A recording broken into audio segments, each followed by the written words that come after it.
topics and opinions expressed in the following show are solely those of the hosts and their guests and not those of W4CY Radio, its employees, or affiliates.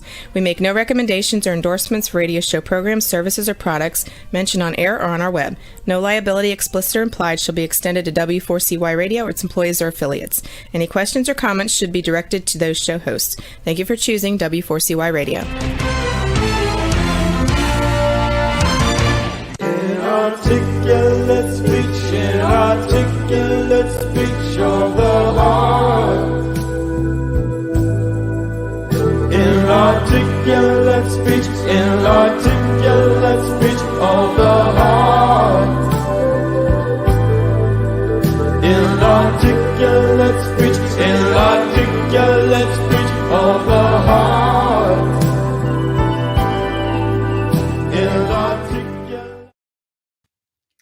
Hello and welcome to It's Your Voice, the show that hosts enriching conversations in diversity and heartwarming conversations. My name is Bahia Yaxan. I'm a core alignment coach, an emotional wisdom training specialist, and a diversity educator. I design and lead trainings that help people learn to recognize patterns of biases we grew up with and were conditioned with, and better yet, how to cultivate different patterns and let those old habits recede to the background and cultivate new pathways that open new doors to new community, broaden community, just really make life better for everyone. I also coach individuals and groups. My website is knowwhatyouwantcoaching.wordpress.com. I'm starting a class this Saturday, which is not yet on my website. If you're interested, email me, byackzan, BYACKZAN @gmail.com. And it is called Expansive Inclusive Consciousness. And it's just really exciting to expand our consciousness and really reevaluate, what does inclusion mean to us? How does it impact us? What does being included, being inclusive mean? How does it make our lives so much better? So let me know if you're interested in that.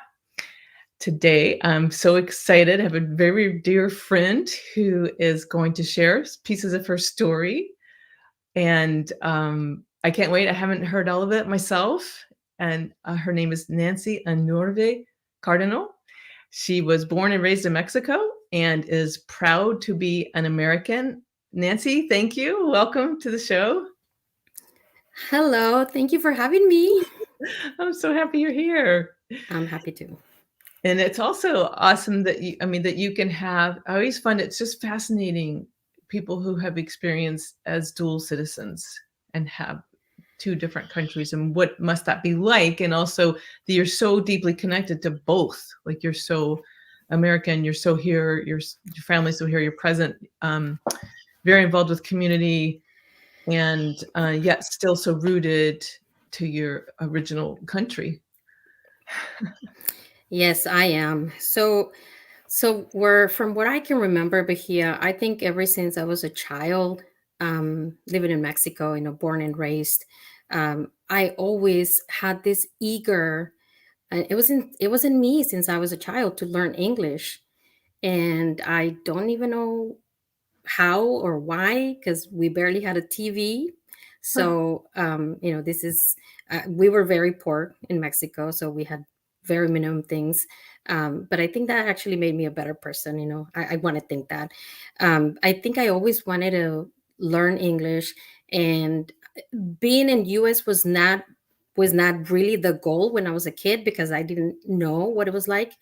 But I think as I was getting older, I learned a little bit more about US and being Americans. And we have, my mom has an aunt that lives in Los Angeles. So I do remember my mom was saving money for me to have a quinceañera, which is a big party, big celebration for Hispanics.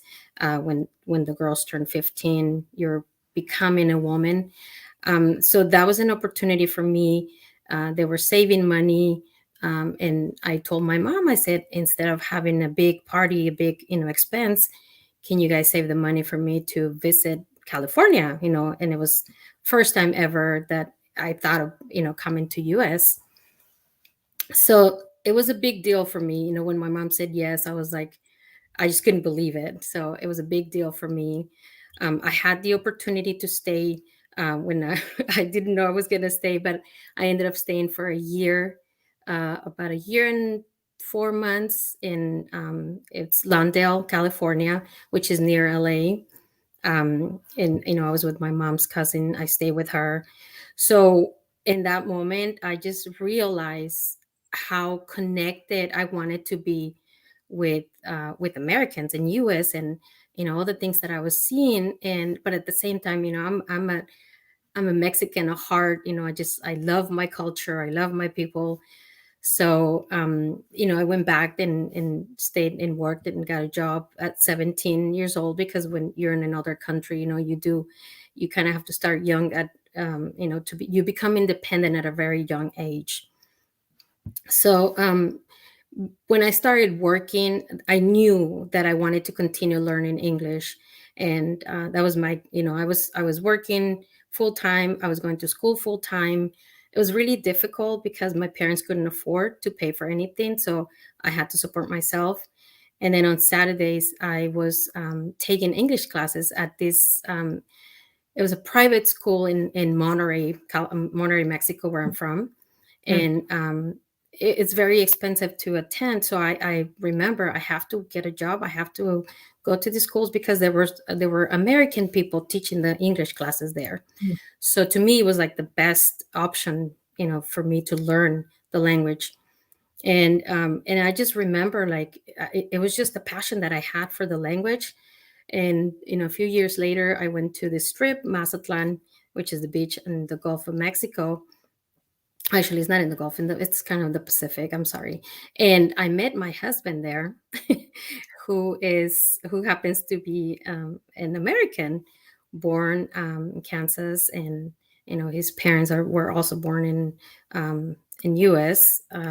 So I met him, and he actually moved and lived in Monterey for a few years, and he learned about the culture. And so at that moment, I didn't know what was going to happen with me. He proposed to me. I came to US, and I do remember the first year was really hard for me. I used to cry every day because, Mm. the culture, it was really hard for me being away from my family and just being the only one here. It was very difficult, the first year. But then I do remember sitting in front of the TV and just watching news and not being able to understand like what they were saying. It was so depressing for me. I was Mm. like crying because I Oh, wanted to learn more. Yeah, because the language is, it's not only the basic, but you also have to you learn different languages, like TV is it's a politics, education. They're different, it's a different type of language. So I do remember, I'm like, okay, I remember getting up and I'm like, I need to go to college. I need to keep going and going to school, going learning the language. I'm not gonna just sit here and fail, because I felt like I was a failure. oh, So it is, but I am so proud to be where I'm at right now because I have learned so much. I currently work at a school, so it's just I'm just so proud. I'm proud of being Mexican. I'm proud of being an American. I'm a neutralized American citizen, and I'm so proud of just my kids being born here. It's funny because sometimes when I'm watching a soccer game, U.S. and Mexico, it's like who do I root for? It's hard and it's heartbreaking, because I'm like, well, the best one is gonna win. So, but I am so proud. I'm so proud to have come to to US, to this country, and also I try to go back to my country at least once a year, and I try to stay connected with I have all my family there, cousins, aunts, and it's so nice to go back and the traditions and the food and the people, and it's just overwhelming every time I go there. So I don't know if you have any questions for me. yeah, a wonderful overwhelm.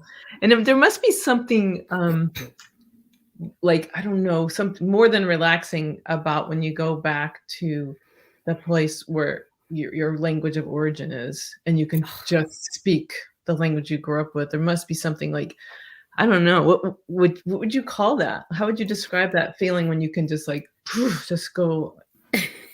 It's so funny that you say that because I do remember in the beginning, it was like I do remember I used to dream in Spanish, and I remember that.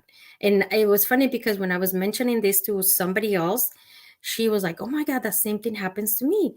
So there was a time where my dreams like transition into Spanish from Spanish into English, Mm. and it was just weird. So now it's like I think all my dreams are like English, English, English. But when I go back home, and it's I mean it's so even the slang language, the words that you don't that you don't use here, it's just so different, and it feels so nice to be with my cousins and just goofing off and using those words that you don't get to use here because it's so different. It's like when I go there and they ask me for words in English, and they always want to know like, oh, how would you say this, and it's always like a slang words. I'm like, I don't think there really is an interpretation for that. So it's fun, it's fun. And I'm like, and I always make up a word. I always tell them like, oh, well, this is very similar.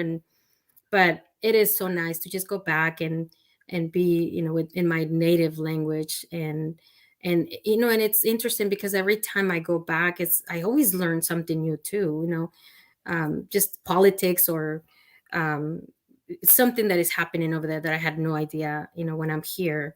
So yeah, there's a lot of things that every time I go back, I always bring something new with me. But it's very refreshing to go home and feel at home, be comfortable. And the one thing that I really do miss is the food. Mm. Yeah, the food I really do miss, and my family, my relatives. I'm sure. Yeah, I'm sure. Like, how can you find a restaurant that makes food that tastes like your home food? I Yes, think, well, especially like even the tortillas that you mm, you know you go there and everybody's like hand making tortillas, and you don't see that here. And it's yeah. just little details that you don't really think about it when you're here, and then you go back home and you're like, oh my God, this is fresh, this is real, it's authentic. And I know you try to find that here, but I don't think it's ever going to be the same. And there's so many restaurants. I'm actually from a big city in Mexico, in Monterrey. I think the population is about 3.5 million. Mm. So when you go there, I mean, you find all kinds of different places. And just, and like I say, and there's always something happening. And I like to watch the news and try to stay up there with politics. And I try to visit all my relatives, but sometimes it's hard because we have tons of relatives, so my cousins. But it feels great when I go back home. But I'm also, when I come back to US, and I don't know, it feels right. It just feels right. 'Cause you really have a home in 2 places. I mean, genuinely. I do. And I try, I bring my kids there too, because I want them to know their roots. I want them to know where they came from. And even though they're here, I want them to see what it's like to be in another country. And I want them to experience and to see. They should be proud of where they're at and what they have, and they should appreciate, because it's not easy. It's not easy everywhere. So as you know, Mexico, the crime rate, it's pretty high too. So and the poverty, it's and it just breaks my heart, because you want to help all these people, these kids that you see on the streets. So for my kids to have gone there, especially my girls, I think it was an eye opener, to realize how good they have it here. Because it's we forget how much we have, how much is given to us, how grateful we should be of everything that it's given to us, and we do forget that. So I'm so proud of being an American, and as I am proud of being Mexican, and but I do want my kids to know that it's not easy everywhere you go in this world. So That's such an important lesson, that it's totally reminding me of how there's so much I didn't understand about what my father was trying to communicate to me, because he became an American. He came to America when he was about 22, from Lebanon. So he came as a young adult, and then he met my mother, and I think it was maybe, I don't know, 10 or 15 years later when they started having kids. But he had been living in this country a long time by the time we were born, and he would say things to us about, you know, you don't even know yet what you have, uh, don't take that for granted. And we would be kind of clueless until we got until we experienced the contrast. And none of us, believe it or not, that's actually, none of us have actually been to Lebanon, but we've been to other places, that other countries. And I did live in North Africa for a couple of years and other places. So I got to see other situations and other conditions and other forms of government. And boy, does it make you appreciate what we take for granted here. yeah, we are spoiled. We're pretty spoiled here. So, and again, that's why I'm so thankful to be here. I've always been a hard, I always have worked really hard to have what I have and be where I'm at. And I think I would have done the same thing in Mexico.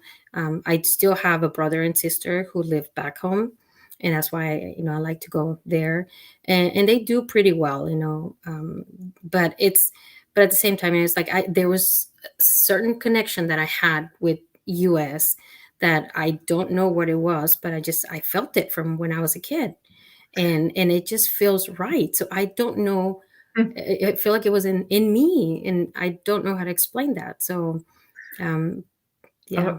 I was really curious about that, because it was interesting when you said from a very young age you knew you like learning English was a goal. You knew that you wanted to learn English, and I'm just wondering, like, what could have been the influence? Did you have, you know, relatives or neighbor? I mean, you said your aunt lived in LA, but I wonder what else got that into you, since you didn't have TV. Like, I wonder why it was in you.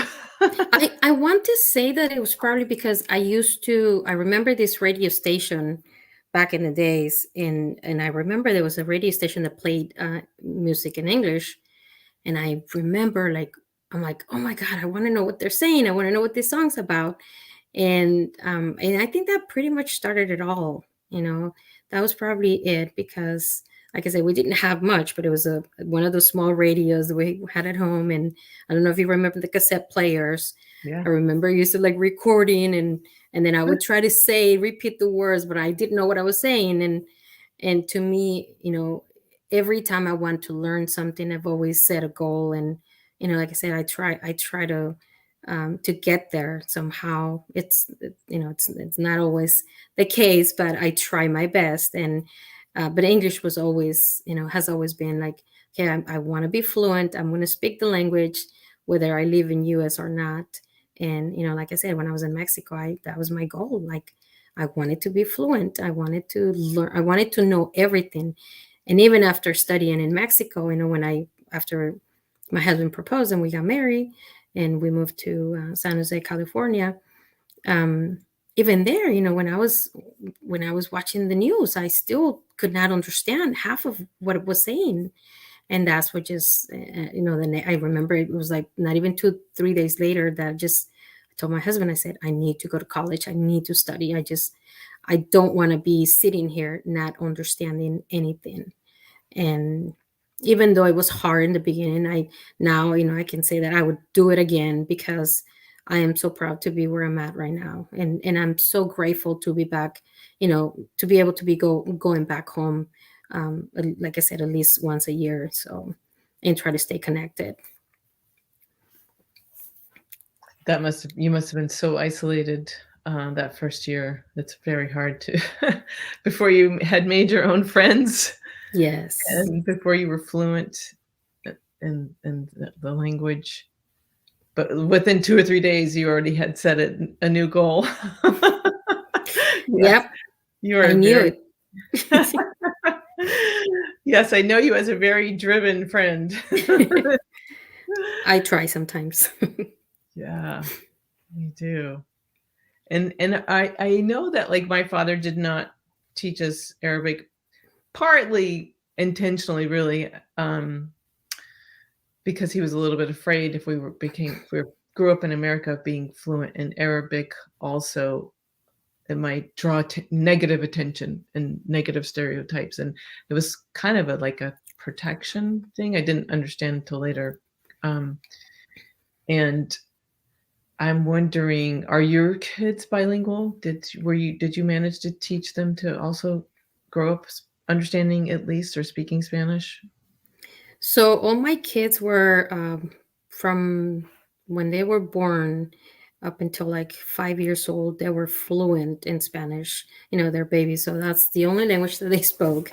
But once they started going to school, they kind of they get so comfortable with the language English, and because everything, all their friends spoke English, all the classes were in English, Yeah. and but they did take Spanish, throughout the all the way through high school. Hmm. And every time they go back home, it was a great opportunity for them to practice the language. So that was another reason why why I did that too. And I still do. We don't all go together at the same times, but and every opportunity that they get, I always make sure that they practice the language. And even with my mom doesn't speak English, so they have to communicate with her in Spanish. So I want to say they're probably about 70% bilingual. I want to say my middle child is the one that knows a little more, but it's there's something about them speaking the language that makes them feel a little uncomfortable, but they can understand a lot of it. So, and I think it's the case for a lot of people. You always feel comfortable, like you can hear, you can listen, you can understand, but speaking the language is sometimes where they feel a little uncomfortable. But I want to say both of them are pretty. I think they'll do good. The girls. So yeah, I that was one of my other goals, to take them back and be able to practice the language, because that was very important for me, for them to know the roots, the culture, to see where I live, to see my family, to see what it's like, the gatherings, because it's something that you don't experience here, and be able to practice the language, but mainly just to see the culture and to experience it themselves. That's fantastic. I'm so happy that you did that. You spoke to them in Spanish, the first 2 years of their lives. That's a huge gift and fantastic. I'm sure somewhere they may not be saying this, but I'm sure they're grateful to be able, to talk to their grandmother and have the language of their mother's, native language. That's a huge gift. Yes. And so I don't know. I mean, I'm curious, what would you like to share about some of the cultural, like when you say, like I only learned about Dia de los Muertos after moving to California a few years ago. Like, and I so appreciate it. Like, I had no idea what that meant. I'd heard about it. I knew about when it happened, but that's a really, really meaningful annual. I want to call honoring, and I did learn about quinceañeras when I lived in Maine, and had some good friends whose daughters turned 15, and but but that's like two things, Yeah. and what I mean, maybe you can share a little bit about what you said quinceañera is for, when, like, kind of recognizing women coming of age. So it's a teenager becoming a woman, pretty much. That's what the meaning is. And it's very it's I want to say it's not as much as it used to be in the past, but it's I think every girl it's like a big dream for them, to have the quinceañera. To me, to me, it wasn't as bad as it was to come to US, for the first time to see it. But my sisters, they both had quinceañeras, and it's almost like a wedding. You say you went to one of them, so it's almost like a wedding, and then you have to have. I'm not sure if I'm saying this right, but it's like a godmother and a godparent who have to walk you down the aisle when you go to church, because a lot of them do a mass, before the big party. But it's a big, I want to say 90% of the teenagers will have their party. And it's just a way of, the families to gather together. And but there's I want to say there's more customs, and even in the weddings, like I haven't seen, the money dance. I don't know if they do it here. They do the money dance. They do this thing that is called oh god, it's like a snake. They call it the snake dance. I don't think they do that in America. I don't know if you ever seen it. Um, so the groom and the bride are like on chairs standing up, and he's holding the veil, and people dance under it, and this is like traditional in every wedding in Mexico. And it's just, I don't really know the meaning of it, but I know it's like welcoming to everybody. This is our new wedding, our new matrimony. And it's just things that you just grow up with, and you don't ever see it again here. Like, I go to weddings here, and it's so different. It's completely different. And just things like that. But yeah, the Dia de los Muertos is actually that's another day where you pretty much spend the whole day in the cemetery with, where in this case it would have been my grandparents who I used to go and visit. And we go to the church, and then we go see them. And we spend there a couple of hours. And I want to say this is almost like a big holiday, not a holiday, but a legal holiday. And when you're in Mexico, everybody has the day off. And then Christmas time too. Like, I never knew Christmas was about giving out presents. Like, I never knew that until I came to US. It's all about religion, and what the 25th means to us. And I don't know if I'm allowed to say it because it's a religious Oh thing. yeah. Oh yeah. And for us it's all about celebrating Jesus' birth. And so we never exchange presents. We never give presents away to anybody. So when I came here the first year, I was like, whoa, what is this? I was like surprised, because I was surprised because I was getting all these presents, and I was like, wait, but where? We need to pray. We need to do a rosary. Where's all this stuff? So, that's another thing too. Like, and this is all, and it's a way for the families to get together, but it's nothing about giving presents or receiving or giving, and it's all about celebrating the birth of Jesus. So again, Well, I mean, this is that's what it's supposed to be about. yes, Right? yes, Christ, yes, the feast of Christ, the birth of Christ. yep, yes. So Wow, it's I did all not this know that. stuff. Wow. I mean, like that right there on our border, like right there. I did not know that the consumerist habits of American Christmas overall. Of course, we got a lot of diversity of religions, and of course, not everybody in America celebrates Christmas. But I'm surprised, because consumerism spreads so much, all over the place.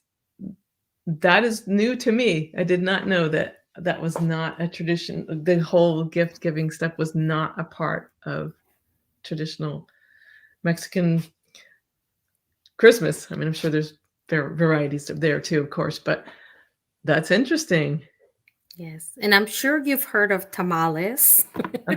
Yes. So tamales are another. It's a very traditional. It's like a traditional dish that you serve during Christmas. Mm-hmm. So, as part of the celebration, because it's like a birthday party for Jesus. So you're celebrating Jesus, and it's one of the hardest things that you can ever cook. If you ever if you ever seen a Mexican make tamales, it takes almost the whole day to make that. So it's almost like an honor, to Jesus, like, oh, we're sacrificing, we're doing this. It's a lot of work, making tamales. So that's that's part of the tradition. So that's why Mexicans always cook, during the Christmas time, because that's a traditional dish to serve. What the other thing that I wanted to tell you is that, so a lot of Latin countries, I don't know if you heard of Dia de los Reyes, King's Day, which is Oh yeah. January 6th. We Mm-hmm. have a bread that is, I'm sure it's very similar to Mardi Gras. I forgot what it's called, the bread that they serve. Um, and so that day, January 6th, is when a lot of the kids get presents, because, Christmas is about Jesus. And then King's Day is about, it's when you're supposed to be giving out presents. So a lot of Latin countries, that's when the kids are expecting their surprise, their present. Mm-hmm. So it's a little different. Yeah. So what happens? Is there a celebration of like the 12 days of Christmas between December 25th and January 6th? Or No, so you do 25th, and then you celebrate that, and then everybody does their own thing in between. And then on the 6th, you're supposed to have a gathering, and in the Mexican, they call them rosca. I don't know if there's a word in English to call that, but the bread has actually, I think it's generally like four babies inside. oh yes. They're like plastic babies. Yes, yes. So those plastic babies, if you are one of the people who has gotten that, you're supposed to, on February 2nd, and I don't know why this day, don't ask me. I can Google it, but I don't know exactly why.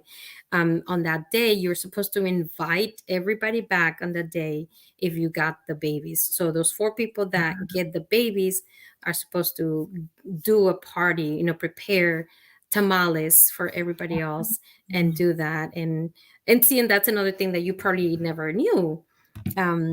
And so when you go, I've done that a few times where I went to a friend's house, and a few times I got the little baby. So I'm like, oh God, I have to cook for you guys. But and it's fun, and it's a tradition, and we Yeah. do that. So I miss all that stuff, because I don't do that anymore, because it's not a tradition here. I mean, you can get the bread, but you just eat it. Well, my daughter came home. One of her friends brought some to school, and she goes, "Mom, the little plastic babies. Remember that?" So now I know there should be something happening February 2nd. Yes, yes, I'll double that's check. If she brought one tradition. home, that means I'll be co-host, right? You'll be making tamales. Wow, I got something to learn. Yes, yeah, I always admired tamales. I mean, I really have like, wow, how do you make those? I have not even it's a attempted. lot of work. A lot of work. It's Yes, like last night we made tabbouleh, um, Lebanese salad, and that takes a lot of time too. yeah, If you hand chop everything. I know there are food processors. right. Wow, that Great. is yeah. Yeah, there's other things too that, in so one great example also that I was thinking about is like May 5th, that you guys in US, Mhm. we don't celebrate that at all in Mexico. For us, it's not even like, we don't even like, I learned about that when I was here. I mean, I know what happened on that day, but for us, it's just another regular day. When I Hmm. came here and I saw how big it was and how everybody was celebrating, I was like, what? This is about Mexicans, but I don't know. And I was so surprised about that. I was super surprised to know that Cinco de Mayo is celebrated here, but we don't celebrate it. So it's interesting, and that's why I am so connected. And another thing too is like, I love to listen Spanish music as much as I love to listen to, US, to American singers. And I can't, like, I couldn't tell you which one I love more, Mm. because I don't know, I just love both cultures. I'm just so invested on both, that just I don't know. I'm as Mexican as I am American. Maybe I can say that, but Yeah. What about your kids? Are any of them, is one of them in particular more interested in, like, making sure you celebrate, like, Mexican traditions even when you're here, or all 3 of them kinda have the feel more like, "Well, if we're there, we'll join in, but we don't need to try to create it here"? I think they pretty much go with the flow. When they come to my house during Christmas, we try to do as much as we can to remember our roots, and they, like, we made tamales, we had baby Jesus, we were actually gonna sit down and do a prayer, and I don't even know what happened, but we were like, oh well, because I ended up, with this COVID thing going on, it's just, we have to be so cautious right now. It was just my sister and my kids, and um I think we did go to church, though. We went to church, and we made the tamales, and it's a lot of work, but they help with everything. They like to spread the masa on the what is it, the corn leaves. I don't know if is that what you call them, the corn. I don't know. Husk, the husk? I don't know. The husk, yeah. Yeah, thank you. So, and they love Mexican food. I mean, they can cook, and Oh, great. um yeah, yeah. And Jeffrey loves Mexican food. So, and Alyssa loves to, my oldest one loves to, I think it's probably her favorite type of food to cook, Mexican food. Yeah, she's always calling me, asking me, and how do you make these? How do you make the green enchiladas? And I love that, because I feel like that's part of, they should learn they should know how to do all that stuff. They're half Mexican, so yeah, it's fun, to teach them, and I think both of them are pretty good at trying to keep up with the Mexican cuisine. That's fantastic. I know that's, like, sometimes that's the thing that I think is easiest to keep carrying on generation after generation. Like, all of my sisters and my sisters-in-law, um, know how to cook Lebanese food, and enjoy it, and, you know, have it at holidays. So, it's extended beyond the Lebanese family, because also, like, you think about how things things change. I mean, and, part of change is loss, and then there's also good that comes, with the new generations, but you always want well, I always wonder how much culture is, how and when does it go away? Generation Right. it's not reinforced. But I know, there's different culture. But it's so interesting to think about how, um, blended, or not blended, but mixed heritage. I often call our family mixed heritage family. Like, which nieces and nephews are gonna keep it going, Right. the bits they know, and which ones are, um, will have memories of it, but not necessarily choose to perpetuate it. Right. And I think that's another reason why I love to be, especially in California, US.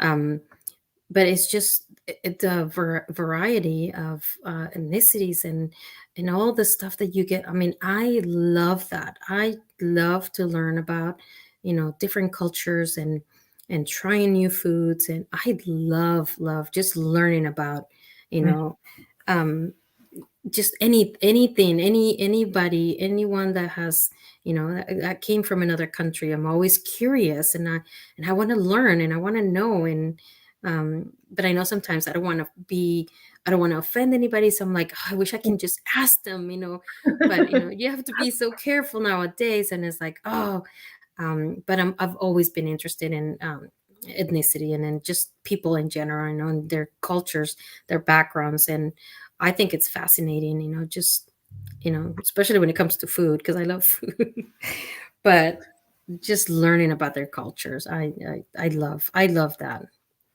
It is so interesting, isn't it? It's just so stimulating and exciting. Just something new to comprehend or new to taste.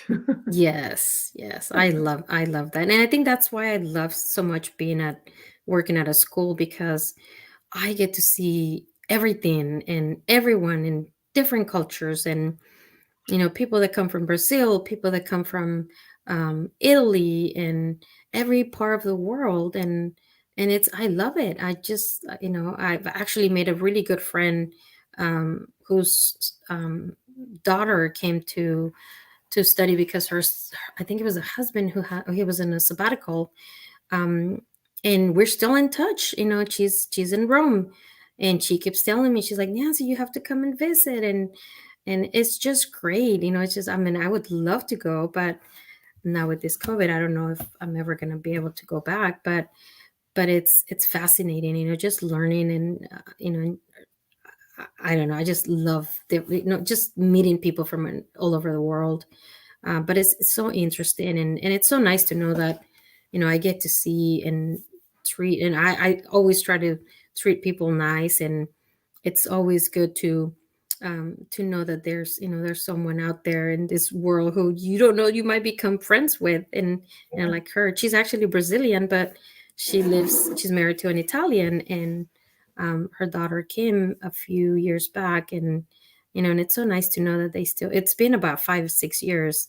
It's so great to know that we're still in touch. But yeah, but I mean, and I felt so comfortable asking her questions about the culture, and the Portuguese, or the Brazilian culture, and the Italian. And it's interesting because she used to tell me all the differences.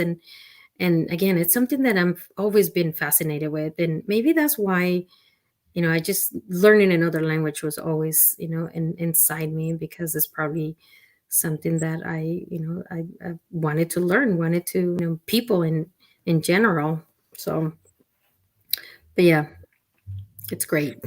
It is, yeah, it's like you follow your fascination and your curiosity, and you're a great connector. Oh my gosh. I know so many people just feel they can just open up with you because because you're so curious and interested and kind and respectful. Thank you. You you probably know people from all over the world. You'd be invited to many, many a country. Another you're saying, I do remember this girl who came. I want to say it's probably about. I want to say she's in university. She might be third, second year, and I forget the name of the university, but she's in Israel, and she still sends me messages, and she still remembers, like that I don't want to I don't want to talk about myself, but she does say that she had a great experience, coming to US, and me being there for her when she needed it. And she does want to come back. I think she might be 22 right now, but and she was here when she was in 7th and 8th grade. Wow. So those are great experiences and things that you'll never forget. And her to be still communicating with me, I think it's great. And it's just, and the culture is so different, and she talks to me about her religion, and how strict they are. And I'm just like, and I'm always fascinated to hear new things. And I don't know, I'm so thankful that I'm here, because I don't think in Mexico I would have ever experienced anything like that. um but it's great. It's great to meet people from all over the world. And it's nice to know that they appreciate what I did, and how little help that I did here and there, but they still remember. So it's great. That's fantastic. And that sounds like you. I just love That's doing that. just the way that you are. So welcoming and connecting. I don't know why this just popped into my head. I know we have like, a few minutes left. So I think it's when you talked about going to other countries, but I know that you pretty recently you were able to go and visit in Mexico during this phase of COVID. And I remember you mentioning that how much more emphasis was put on like cleaning surfaces. And can you just tell us about that? Because you came back here and you're like, oh yeah, we're not like, anyway, tell us a So little bit about. you have to, if you want to go into a place, you have to wear a mask. It's not an option. If you don't want to wear it, you don't go in. Simple as that. People respect that. And you have to wash your hands before you go in, or use hand sanitizer. You wipe your feet on this rug that has like a sanitizer thingy, and then they take your temperature. So I feel like when you're in another country, you have no option. When you're in US, sometimes people feel entitled, and it's just, they have no respect, so they don't care, and I've seen it in TV where people don't want to wear the mask, and it's just a simple thing, to help everybody else. But I was really, really surprised on how strict they were in Mexico. And people would think, oh, Mexico, they don't care. It's not a big deal for them. Like it was a big deal, and they were very strict on everything, more than the US. So yes, I was really surprised by that. You're right. Well, that was great to just to be reminded, like, yeah, well, that's something else we take for granted. Sometimes we get a little bit forget about collective responsibility because we can get too invested. This is just one generalization. It doesn't apply to everyone, but we can get spoiled in America and forget about our collective responsibility, getting a little self-absorbed about our own like freedoms. Right. When truly we too will benefit by thinking of others. It comes around. Yes. Well, we just have a couple minutes left. So anything you'd like to share, like in closure? I mean, I just so appreciate all those stories, but anything else? No. I just wish that everybody would be a little more open-minded about other cultures and accept, I feel that sometimes, I mean, I've run into difficult situations where, I don't even want to talk about it because I don't want to remember negative things. But, I just wish everybody would just respect everybody else and other cultures, and just accept and be thankful and grateful for what you have, because you have no idea of how good you have it. I wish everybody would get a chance to see other countries and how difficult it is for other people, children that are working at the age of 8, doing whatever they can to survive. And, and I always remind that to my kids, like, you guys are blessed. You are blessed for being here. But overall, I wish everybody would just like accept every race, every ethnicity, every, respect and accept. And I think it would be so much easier. It would be so much easier to deal with people sometimes. But I'm so proud to be Mexican, and I'm so proud to be an American. I mean, can't tell you enough. Thank you. Wow. Gosh, respect and accept. I love that. Respect and accept. I love that. Thank you so much for that. Really appreciate your closing message. And I also want to thank my sound engineer, Roxy. Thank you for all your work in the background, our producer, Dean Piper, and all the listeners and the viewers. And if you're listening on the radio, be sure to tune in next Wednesday on the TV. Be sure to view next Wednesday at 8 p.m. Eastern Time on w4cy.com or Talk4TV. And may we all have enriching conversations this week in diversity. Inarticulate speech of the heart. Inarticulate speech of the heart. Inarticulate speech of the